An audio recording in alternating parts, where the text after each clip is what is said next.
I heard an interesting story the other day. This CEO of a publicly traded company was telling this story about how they did business in Venezuela, and so they had a substantial amount of money in Venezuela, and it was a few $1 million, and it wasn't a huge percentage of the company's cash reserves, but it was a big dollar figure, and this was when Venezuela was going through their hyperinflation phase. And he's on the phone with the people in Venezuela, and they're like, we're watching our dollars, Venezuela dollars compared to US dollars, just disappearing because the purchasing power was just it was going away, and it was happening so fast they could watch it on their screen, their money just disappearing into thin air. We've talked about that before, where it's like here in the US maybe it's 2%, and that's like going every year and lighting, putting $1 million in your backyard, opening up the fence, and letting somebody come in and light 2% of your money on fire each year. Well, this was happening so fast; it wasn't once a year. You could just watch it burning.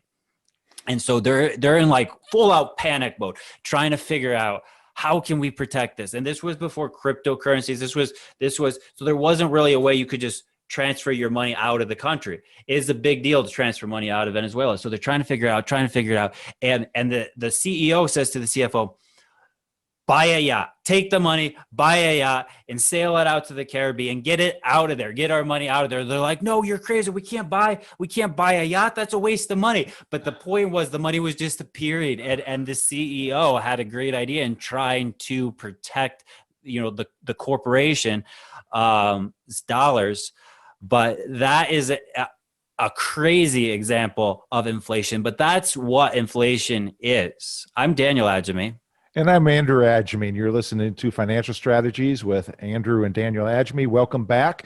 The title of today's show is A New Year and New Opportunities. Daniel, that's a great story about inflation and, to put the money at least in some real assets so that, he could take it to Caribbean or someplace else and even sell the thing and at least get something out of it. Whereas, the money that they're leaving in the country is just disappearing, like you say, and of no value. And that's and that's showing I think the value of real assets in people's portfolio, like maybe it's Bitcoin, like the show that we did on Bitcoin, or it's gold or silver or some kind of precious metal like that, or the mining. There's a lot of different things that we're doing, as you well know, and underneath your auspices that allow us to be able to diversify people's portfolios like that. And that is the value of those kinds of things, because we never know what's going to happen. With all this money that has been printed in 2020, with the trillions of dollars printed in 2020, with what looks like there's going to be trillions of dollars printed in 2021 with the new COVID relief aspect, and who knows what else will come. President elect Biden has ran from the premise that he was going to have a lockdown on the country and a shutdown, because of COVID and whatnot. And if he actually does that, that's going to hurt businesses, especially small businesses, big time. And small businesses are the backbone of our economy. And so there's just a lot of potential volatility in our economy and in the stock market because of things that are before us. And then, of course, President-elect Biden has talked about increasing the capital gains tax as well as other taxes from that standpoint, which is going to dig into the pockets of people who have anything invested, or people who have IRAs, 401ks, because when they take the money out, they're going to have to pay taxes on that. So there's a lot of things facing us at this point in time that can that is concerning us: volatility, inflation as well. A lot of these different things from this standpoint. Yeah. So what we want to cover today, we want to cover, volatility and how a retiree can benefit and take that opportunity in the volatility. You talked about shutdowns, and the UK is shut down because of COVID. Germany is shut down, so there could absolutely be another shutdown that will definitely create volatility. The markets right now are saying, well, Good news is good news for markets, and bad news is good news for markets. Why is that? Well, bad news is good for markets because if markets sell off and crash, then there'll be more stimulus, and then people get money, and then they can put it in the market and drive it back up. That's scary for a retiree. Somebody who is a speculator and is still working and has income, whatever, right? That's opportunity. So how can the retiree take advantage of, turn that volatility into an opportunity? We want to talk about inflation, and that's what we're talking about with, the Fed has had this mandate that they want to see 2% inflation.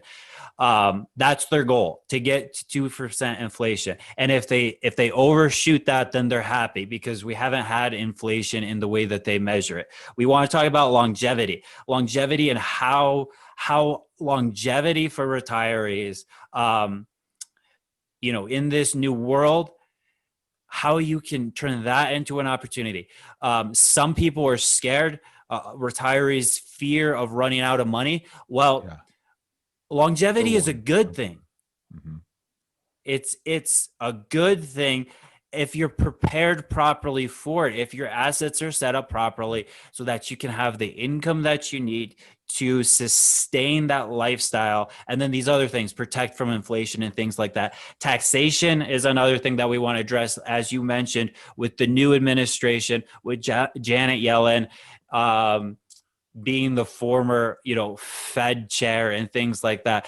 That taxation and inflation could be a very interesting thing going into 2021 and beyond. And then leaving a legacy. Some people are not so interested in that. They want to take care of themselves. They want to have travel. They want to do the things they want to do, and that's fine.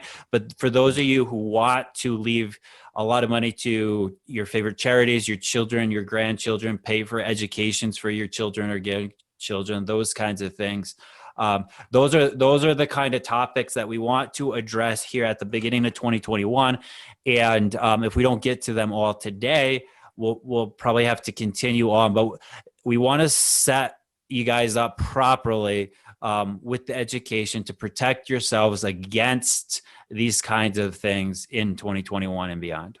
Excellent. And Daniel, I want to remind our listening audience that we have the companion piece for today's show of importance of financial defense. The importance of financial defense is available to you. Just a 3 or 4 page paper that we have for you, but it's available to you by calling us at 800-725-7616. You're listening to Financial Strategies with Andrew and Daniel Agemy.